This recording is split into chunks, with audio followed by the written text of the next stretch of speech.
Donc, mon message ce matin ne sera pas tellement long, mais j'espère vraiment qu'il va toucher vos cœurs. C'est vraiment le désir de mon cœur qui touche ce message-là ce matin. Et je l'ai intitulé « Montons ensemble plus haut dans la louange ». Sans doute que peut-être vous allez vous demander « Ouais, mais ça veut dire quoi sur « Montons ensemble plus haut dans la louange » ? C'est qu'on a pris des habitudes de louer Dieu d'une telle façon, ça se passe de telle heure à telle heure, il ne faut pas trop dépasser le temps, parce que là, il y a d'autres choses qui s'en viennent, et puis on fait, moi je sais qu'à un moment donné, on nous disait, bon, il y a un rythme dans les chants à respecter, etc. Oui, c'est pas mauvais, mais je crois que Dieu veut emmener son peuple dans une liberté qu'on n'a pas encore expérimentée. Amen. Pourquoi il veut nous emmener dans cette liberté-là? Parce qu'il veut nous affranchir. Parce que je crois vraiment que le fait de monter de louange va affranchir le peuple de Dieu. Amen. Et on va voir vraiment, on va commencer à voir les guérisons, les miracles, les restes. On en voit déjà. Je suis reconnaissante au Seigneur pour ce qu'il fait déjà. Mais Dieu a tellement plus pour nous. J'ai commencé avec le psaume 150. C'est tellement un beau psaume, je vais le lire, je pense en passant, Pasteur Jean-Yves il a tout préparé les diapos. Amen. Ça m'a aidé beaucoup. OK, louez l'Éternel, louez Dieu dans son sanctuaire, louez-le dans l'étendue où éclate sa présence, louez-le pour ses hauts faits, louez-le selon l'immensité de sa grandeur, louez-le au son de la trompette, louez-le avec le luth et la harpe, louez-le avec le tambourin et avec des danses. Louez-le avec les instruments à cordes et le chalumeau. Louez-le avec les cymbales sonores. Louez-le avec les cymbales retentissantes. Que tout ce qui respire loue l'Éternel. Et ça termine en disant louez l'Éternel. Alléluia. Ah, c'est puissant, hein, ce psaume-là. Amen. Pourquoi louer Dieu? On va revenir à la base. Je parlais avec ma sœur Brigitte l'autre jour, puis elle disait souvent, on a besoin juste de revenir à la base pour comprendre comment c'est important et pourquoi on loue Dieu. En fait, on le loue parce que nous tous ici, on a accepté Jésus comme Seigneur et Sauveur, la plupart de nous. Puis, en partant, on a déjà une très bonne raison de le louer. En partant. Et ça, c'est indépendamment de nos circonstances. On était perdus, on marchait dans les ténèbres, mais un jour, nos yeux ont été ouverts. On a cru à l'œuvre de Jésus à la croix. Là, je vais laisser Pasteur Jean-Yves nous rappeler le beau plan du salut. Vous savez qu'il n'y a pas personne d'entre nous qui peut dire qu'il est parfait. N'est-ce pas? À part Jésus, là, il n'y a personne. Oui, ça serait bien. À cause de ça, on fait des choses qui déplaisent à Dieu. Ça, si on parle vraiment entre nous, là, on appelle ça des péchés. Okay? Les gens ont de la misère de parler du péché aujourd'hui. Il faut en parler. Okay? Et ça, c'est un poids immense sur les épaules de tout être humain. Amen. Et on est face à un grand précipice, qui est un précipice qui est infranchissable. Ici, ça dit, car le salaire que verse le péché, c'est la mort. On arrête là? Non, OK, il faut continuer l'autre bord. Hein? Mais là, de l'autre côté, il y a quelque chose d'autre ici. Mais le don gratuit de Dieu, que Dieu accorde, c'est la vie éternelle dans l'union avec qui?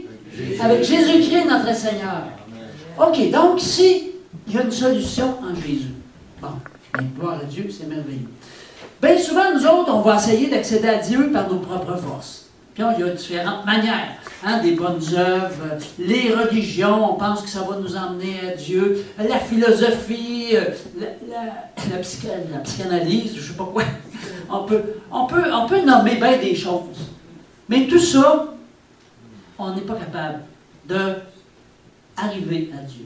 Romains 8, 1 et 2 dit, « Maintenant donc, il n'y a plus de condamnation pour ceux qui sont unis à Jésus-Christ. » Il n'y a plus de condamnation, c'est-à-dire que Jésus, en venant sur la terre, lorsque tu fais une prière sincère de ton cœur, que tu demandes pardon, bien, lui, il dépose un pont, qui est dans le fond sa croix. Où est-ce que tu peux traverser et accéder à Dieu. Ici, ça dit, car la loi de l'Esprit, qui nous donne la vie dans l'union avec Jésus-Christ, t'a libéré de la loi du péché et de la mort. Autrement dit, le péché ne mène plus à la mort. Maintenant que tu as donné ta vie à Dieu, maintenant que tu as demandé pardon de tout ton cœur, Alléluia, ça c'est vraiment une bonne nouvelle. Amen. Ça c'est vraiment, mais vraiment une bonne nouvelle. Aujourd'hui, il est encore possible de passer. Amen. C'est encore possible de passer. C'est pour ça qu'il faut témoigner. Alléluia. Mais pour combien de temps? Parce qu'on sait que le Seigneur revient bientôt. Il y a beaucoup de signes qui montrent que le Seigneur revient bientôt. Maintenant, il ne faut pas complètement se décourager et ne plus rien faire. C'est le temps ou jamais de bouger. Amen? Alléluia. Et puis pour terminer, aujourd'hui, si vous entendez sa voix, n'endurcissez pas vos cœurs. Comment puis-je devenir un enfant de Dieu? Reconnais que tu es un pécheur et que tu as fait le mal. Crois que le Seigneur Jésus est mort pour tes péchés. Accepte le Seigneur Jésus comme ton sauveur, simplement par une prière, comme il est écrit là. Puis tu remercies Dieu. Amen. Amen. Merci. Amen. C'est bon, hein, ce que Dieu a fait pour nous? Ouais. Il est mort pour nous, il nous a libérés, rachetés, et aujourd'hui, on a toute la possibilité d'avoir une vie abondante en lui. Amen. Notre âme a été arrachée du royaume des ténèbres, elle a été transportée dans le royaume du Fils de son amour, nous dit Colossiens 1,13. Le mot salut, en fait, en grec, veut dire soteria, qui veut dire délivrance, conservation, conserver la vie, sûreté, sécurité. Salut, ça veut dire aussi sauveur, le sauveur qui délivre, sauver, être sauvé, délivrance. Moi, je veux vous dire, salut égale délivrance. Amen. Wow! Amen. On a un Dieu de délivrance. Amen. Alléluia. Merci, Seigneur Jésus. Amen. Merci, Jésus. OK. Comment louer Dieu? On a vu pourquoi. Je pense que c'est une partie. Pourquoi, c'est la base. Jésus nous a rachetés, c'est le pourquoi. Comment maintenant le louer Dieu? Jésus a dit en Jean, un jour, à la femme samaritaine, en Jean 4, 23, il dit « Mais l'heure vient, et elle est déjà venue, où les vrais adorateurs adoreront le Père en esprit et en vérité. Car ce sont là les adorateurs que le Père demande. Dieu est esprit, et il faut que ceux qui l'adorent, l'adorent en esprit et en vérité. » Wow! Amen. Ça, là, juste ça, là, on pourrait passer quelques jours à méditer là-dessus. Là. C'est puissant. La vérité est que Jésus est le Fils de Dieu, mort pour notre salut. C'est ce qu'on vient de voir. En esprit, parce qu'à la nouvelle naissance, le Saint-Esprit est venu habiter en nous. Nous sommes censés être conduits par l'Esprit. L'apôtre Paul dit « Tous ceux qui sont conduits par l'Esprit sont fils de Dieu. » Wow, Romains 8, 14. Nous, là, on est les enfants de Dieu conduits par l'Esprit. Oh, on a besoin de faire bouger le Saint-Esprit et de se connecter avec chaque jour. Amen. Amen. Alléluia. Pour y parvenir, OK, nous devons... il y a des petites conditions quand même. C'est là, c'est établi, c'est gratuit. Mais pour y parvenir, on doit mourir à nous-mêmes.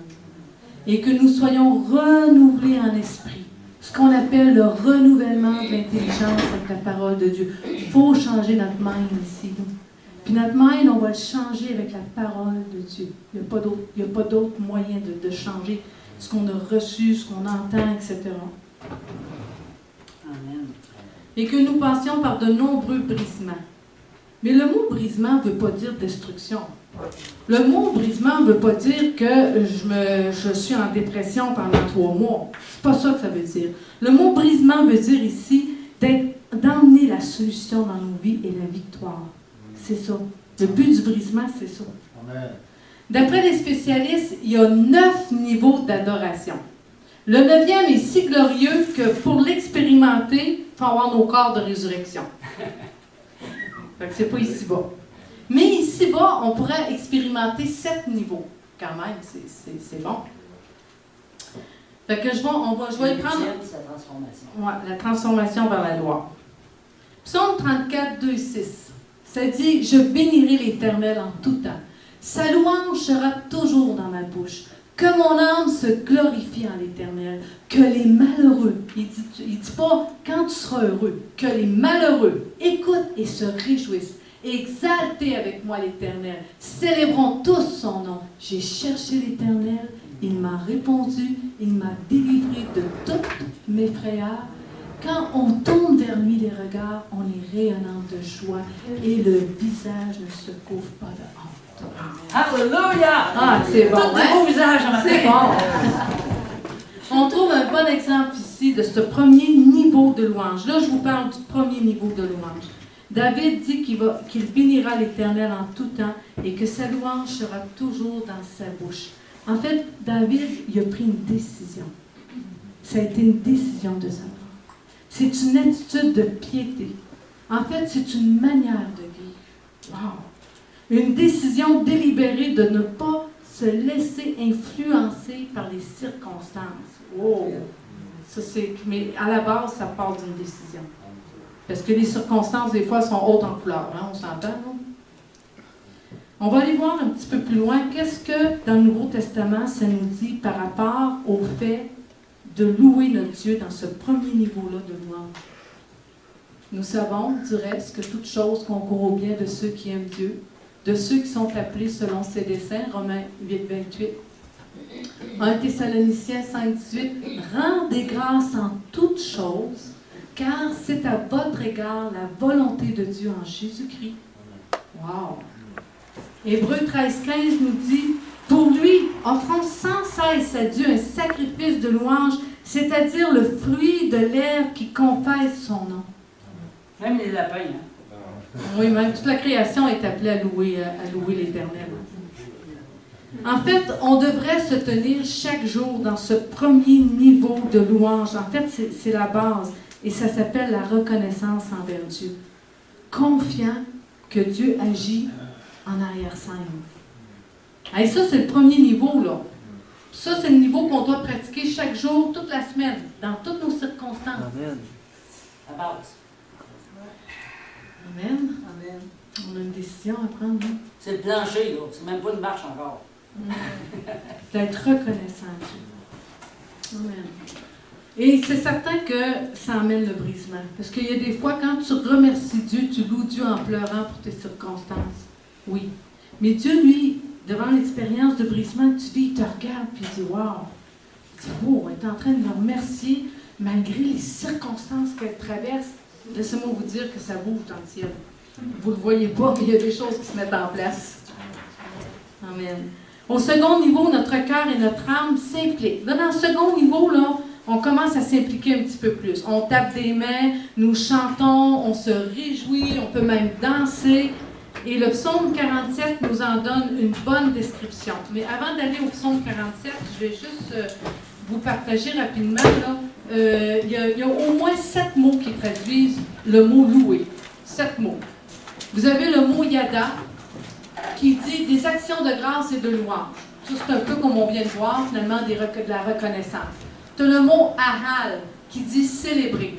Tu as le mot toda, venir en entendant les mains ouvertes, supplication, louange.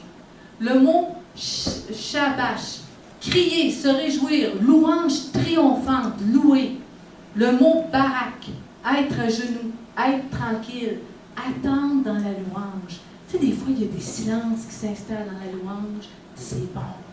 Parce que Dieu peut venir nous parler à l'oreille. C'est bon. Et le mot Te-Ela, qui est une combinaison des autres mots de louange. Qu'il danse et qu'il chante et qu'il frappe des mains et qu'il lève les mains. Je me souviens comment c'était écrit. J'en ai qui n'a pas fini la phrase, mais c'est ça que ça veut dire. C'est tous les mouvements du corps qu'on peut faire, tout en louant Dieu. Dieu ne nous a pas créés pour être les statues du ciel. Hein? Il nous a créés pour bouger. Amen. Le psaume, je reviens au psaume 47, qui nous donne une bonne description. Ça dit: vous tous, peuple, battez des mains, poussez vers Dieu des cris de joie. Wow. Car l'Éternel, le Très-Haut, est redoutable. Il est un grand roi sur toute la terre. Dieu monte au milieu des cris de triomphe. L'Éternel s'avance au son de la trompette. Chantez à Dieu, chantez, chantez à notre roi, chantez, car Dieu est roi de toute la terre. Chantez un cantique. Dieu règne sur les nations. Dieu a pour siège son saint trône. Wow. C'est bon, hein? En fait, à ce stade-ci, il s'agit de chants qu'on fait avec l'intelligence, comme on fait quand on débute la louange. Et c'est différent des chants d'esprit qu'on va voir un petit peu tantôt. À ce stade, on commence vraiment à se libérer des soucis de la vie. Là, on change l'atmosphère. Je veux juste dire que c'est pas tout le monde qui est appelé à danser, comme Nancy et comme Émilie. Par contre, tout le monde est appelé à manifester sa joie devant Dieu. Que ce soit, tu sais, des fois, on voit des gens qui lèvent les mains au ciel, des fois, on bouge, des fois, on va se mettre à genoux, on va se prosterner devant Dieu, dépendant de ce qu'on ressent. Mais quand on rentre dans un stade de hockey, non, de tennis, de ce temps-là, il y a Miloš Raonic puis la petite Bouchard qui font la pluie et le beau temps. Puis là, les gens les applaudissent de façon extraordinaire. Ça, c'est rien. Je veux dire, on a un Dieu extraordinaire, puis on ne s'exprime même pas devant. C'est ça. Donc, moi, je vous exhorte ce matin à vous exprimer devant Dieu. Des fois, on conduit la louange, puis là, on regarde, là, puis on dirait qu'on est dans un salon mortuaire. Bon, je ne veux pas vous chicaner, là, mais je vous invite. Donne-moi le micro, Je vous invite à vous exprimer devant Dieu. C'est un petit éditorial. Commence à être sévère. OK. Donc, sous la conduite de louange, nous sommes emmenés à déposer nos fardeaux. Je disais tantôt que dans ce niveau-là, quand on commence à chanter, à taper dans les mains, à s'exprimer, c'est un moment où on dépose nos fardeaux, nos soucis, tout ce qui vient accaparer nos pensées. Et en nous, l'Esprit se lève doucement. Et là, on donne la possibilité au Saint-Esprit de prendre le contrôle pour qu'on accède à un autre niveau. Mais si on reste accroché après nos fardeaux, nos soucis, on va avoir de la difficulté là, à se dégager pour aller à un autre niveau. Vous me suivez bien? Oui. Donc, le troisième niveau, quant à lui, nous place dans sa présence. Nous passons de la louange à l'adoration. Le psaume 104 et 5 dit « Entrez dans ses portes, entrez dans sa présence avec des louanges, dans ses parvis avec des cantiques, célébrez-le, bénissez son Saint-Nom, car l'Éternel est bon, sa bonté durera toujours et sa fidélité de génération en génération. » Amen. Alors que pendant que nous louons Dieu, nous avons conscience de ceux qui nous entourent. Dans la première partie, là, on est conscient des gens qui nous entourent.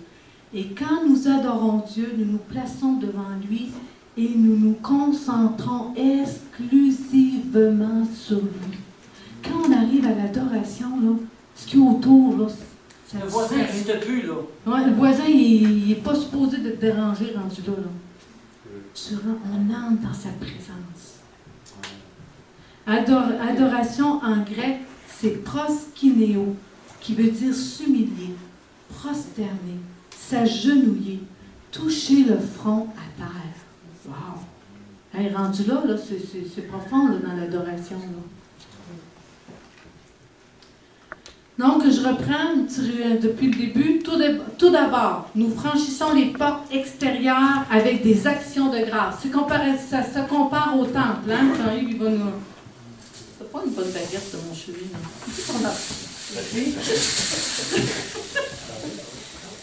T'en as une baguette?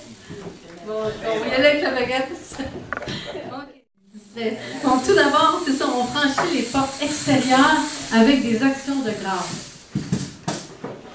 Ah, OK, c'est beau, alors. OK, donc c'est le parvis extérieur.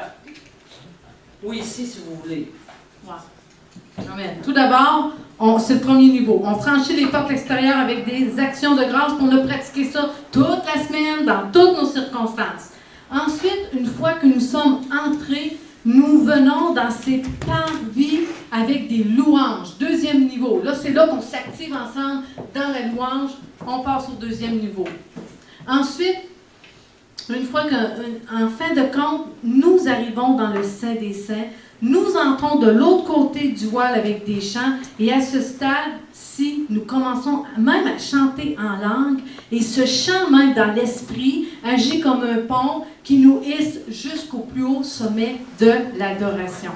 Autrement dit, on passe à l'adoration. Là, ça commence à bouger un petit peu plus. On peut même entendre des chants en langue inspirée. Et puis, là, on entre dans cette adoration-là. Mais savez-vous que l'Église de Dieu, en ce moment, elle bloque là. On expérimente à peu près là, ces 3 niveaux-là. Et souvent, c'est là que ça s'arrête. Wow! Trop souvent. Trop souvent. Mais Dieu, il veut nous emmener plus loin. Là, vous allez me dire, mais comment on peut faire pour aller plus loin? C'est ce qu'on va voir ensemble. Il me reste quelques minutes, là. On va mettre ça, voilà, sur le bas. Oui. Amen. Il n'y a pas d'heure. Merci, Michel. OK, donc, à ce stade, là, on va passer au niveau 4. À cet instant, nous pouvons accéder au 4e niveau. On est dans l'adoration, on est dans sa présence. Nous parvenons au-delà du contrôle humain naturel. Et l'Esprit de Dieu commence à prendre le dessus. Alors qu'auparavant, tout était orchestré, décidé. Là, tout à coup, c'est cet esprit qui commence à bouger. Amen. À ce moment-là, il y a une voix prophétique qui descend. Quelqu'un entonne un chant prophétique. Et souvent, les chants prophétiques du Seigneur commencent par des instruments de musique qui jouent de façon inspirée. Puis quelqu'un les traduit dans un langage humain par des voix qui chantent. Parfois, la musique suffit. Oui, les instruments de musique peuvent prophétiser à leur manière.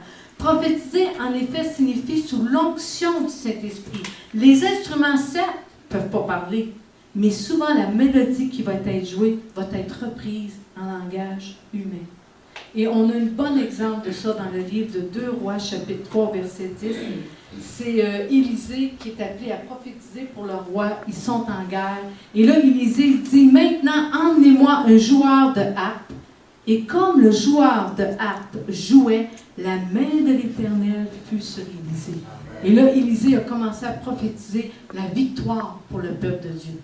Mais c'est venu de l'inspiration des instruments de musique. Wow! C'est bon, hein? Dans cette histoire, cette prophétie a d'abord été conçue en musique puis proclamée en langage humain. Cela se produisait constamment dans le tabernacle de David, comme on le voit dans 1 Chronique 25, 1 à 3. Je vais y aller quand même rondement avec ça. On voit ici là, que David et les chefs de l'armée mirent à part pour le service ceux des fils d'Asaph. Hey, David et les chefs de l'armée. Wow. Il y a une connotation très claire entre la victoire pour le peuple de Dieu et la louange. Amen. Mis à part pour le service, ceux des fils d'Asaph, d'Éman et de Jéduthun. J'ai du tort. Donc, qui prophétisait s'accompagnant de la harpe, du luth et des cymbales. Et voici le nombre de ceux qui avaient des fonctions à remplir. Là, on va passer ce bout-là. Après ça, sous la direction d'Asaph, qui prophétisait suivant les ordres du roi. Et on voit un peu plus bas que leur père, Jéduthun, qui prophétisait avec la harpe pour louer et célébrer l'Éternel. Ça se passait comme ça dans le tabernacle de David. Il y avait une onction prophétique qui était relâchée avec les chants, les instruments de musique. Amen. Amen. David a imposé les mains, il a ordonné à ses musiciens de prophétiser sur leurs instruments. Il savait que pour que les chants prophétiques jaillissent, les musiciens devaient être animés par l'Esprit de Dieu. Amen. Maintenant, si nous maintenons cette place, nous montrons peu à peu au 5e niveau. Une autre dimension où le ciel et la terre sont en liaison. Il y a comme un canal ouvert entre le ciel et la terre. Là, nous perdons notre conscience du terrestre. On oublie l'endroit où nous nous trouvons et avons conscience d'une autre dimension. On est rendu haut, là. Prenez pour la son, hein? Les yeux de notre esprit s'ouvrent et nous entrouvons le monde spirituel. Nous pouvons voir des forces angéliques à l'œuvre ou des forces démoniaques. 1 Roi 22, 19, on voit ici le prophète Michée qui dit « Écoute donc la parole de l'Éternel. J'ai vu l'Éternel assis sur son trône et toute l'armée des cieux se tenant auprès de lui, à sa droite et à sa gauche. Wow! Quand on est rendu à ce niveau de louange-là, là, ça peut être étonnant de ce que le Seigneur peut nous montrer en esprit. La semaine passée, je ne sais pas si peut-être pas tout le monde qui a remarqué. Pendant la louange, on a entendu des sons qui n'étaient pas, je veux dire, produits par nous autres. Et on a entendu des sons d'oiseaux. Par les haut-parleurs. Puis des Ouais. vagues. C'est ça, puis ça. Puis des vagues. Des Ouais. vagues, des oiseaux. Amen. Et Guy, qui était assis ici en avant, il dit, pendant qu'Rita parlait, il dit, j'avais mes mains fermées comme ça, puis tout à coup, il dit, j'ai senti que mes mains ouvraient, puis j'ai senti que Jésus venait me mettre le doigt dans ma paume de main. Lui, il dit qu'il a toujours, quand il s'assied, il dit, j'ai toujours, il dit, les mains fermées comme ça. Il dit, mes mains étaient ouvertes. Puis j'ai senti Jésus, il dit qu'il touchait les paumes de ma main. Amen. C'est bon. Amen. Le Seigneur est bon. Amen. Amen. Plus de toi, Jésus. Plus de toi, Jésus. Plus de toi, Jésus. Amen. Amen. Découragez-vous pas, j'ai presque fini. Puis après ça, on va s'activer dans la louange. Puis on va chasser tout l'esprit de fatigue, de tout ce qui pourrait venir contre nous, qui nous empêcherait de louer ce matin. Le 6e niveau, c'est celui où l'esprit agit sans que l'homme s'en mêle. C'est à ce niveau qu'on expérimente la puissance de l'onction collective qui vient tout à coup sur le groupe entier. Oh, moi, là, je rêve de ça. C'est mon rêve. De voir à un moment donné la vague qui tombe sur tout le peuple de Dieu. Je sais pas, là, on a dit. Le jour où pendant la semaine, on va être resté sur le parvis Yes. par la louange. Puis que de temps en temps, quand on prend nos temps le matin, qu'on monte au 2e ou au 3e niveau, même au 4e, c'est possible. Là, si tout le monde fait ça en même temps, le dimanche, quand on va être ici, il va y avoir une onction collective, puis là, le plafond va défoncer, je vous le garantis. Amen! Alléluia. Moi, je fais tomber. Amen. Ah, mais si tu avec nous autres, c'est correct. C'est pour ça qu'il faut changer de baptême. Amen. Il est déjà à veille de péter le plafond. Amen, ça sent bien. Donc, à ce stade-ci, les gens peuvent être libérés instantanément dans la présence de Dieu et Dieu seul est glorifié. Délivrance, guérison. Amen. Alléluia. Amen. Maintenant, au 7e niveau, wow, ça là, c'est quelque chose. Je souhaite qu'un jour on expérimente ça comme peuple de Dieu. C'est celui de l'intimité la plus grande et de la révélation la plus pure que nous puissions avoir ici-bas. Lorsque ce niveau était atteint dans le tabernacle de David, les chants prophétiques étaient si purs que Dieu les a jugés dignes de faire partie de la Bible. On parle ici des psaumes. Un grand conducteur spirituel juif a dit que c'est le niveau le plus sublime, celui où notre voix est en harmonie avec le ciel. Et je termine avec ça. Le 8e niveau est si puissant qu'il requiert la transformation de nos corps. Mais comprenez-vous que c'est important, avant le retour de Jésus, de s'activer là-dedans, parce que notre adoration est en lien aussi avec l'enlèvement qui s'en vient. Le 8e niveau est si puissant qu'il requiert la transformation de nos corps, ce qui nous entraîne jusqu'au 9e niveau. On est rendu au ciel. Puis je vous invite cette semaine à lire Apocalypse 4 et 5. Allez relire, ceux qui prennent des notes, Apocalypse 4 et 5. Comment c'est merveilleux la louange dans le ciel. Amen. Bon, êtes-vous prête à mettre ça en pratique? Oui. Amen. Je vais faire une prière avant qu'on commence parce que je sais que pour beaucoup, la semaine n'a pas été facile. Puis des fois, on vient, on est fatigué le dimanche. Puis c'est compréhensible hein, qu'on soit plus fatigué. Des fois aussi, on a eu des combats, on a eu des batailles à livrer. On n'a pas toujours eu l'impression qu'on était victorieux. Mais Le Seigneur m'avait donné le psaume 34. oui, qu'on a lu, hein?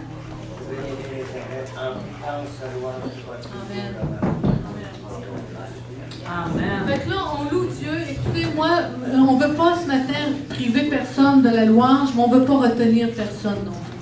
Fait que vers 11h30, si vous sentez que bon, l'appel du départ pour vous se fait sentir, c'est correct. Il n'y a pas de jugement là-dessus. Si vous voulez juste rester dans cette présence-là, vous êtes les bienvenus. Amen. Je vais faire une prière pour qu'on peut se lever, bouger. On va se lever. Amen. Seigneur, merci, Seigneur, pour ce temps de louange et d'adoration qu'on va avoir. Saint-Esprit, merci de ranimer les forces de mes frères et de mes sœurs, Seigneur. Merci, Seigneur, que la fatigue, Seigneur, on chasse, Seigneur, cette fatigue-là maintenant dans le nom de Jésus. Seigneur, et tous les démons qui voudraient venir avec la fatigue, le découragement, le doute, de l'incompréhension, on brise ça dans les lieux célestes maintenant. On brise ça ici sur la terre dans le nom de Jésus. Et merci, Seigneur, pour le flot de louanges qui est relâché dans ce lieu maintenant, au nom de Jésus. Amen. Alléluia. Nous voici réunis, louant le Seigneur. Alléluia. Michel, tu vas nous mettre le chant, nous voici réunis. Ici. Donc, prenons notre liberté ce matin, puis allons-y à notre rythme.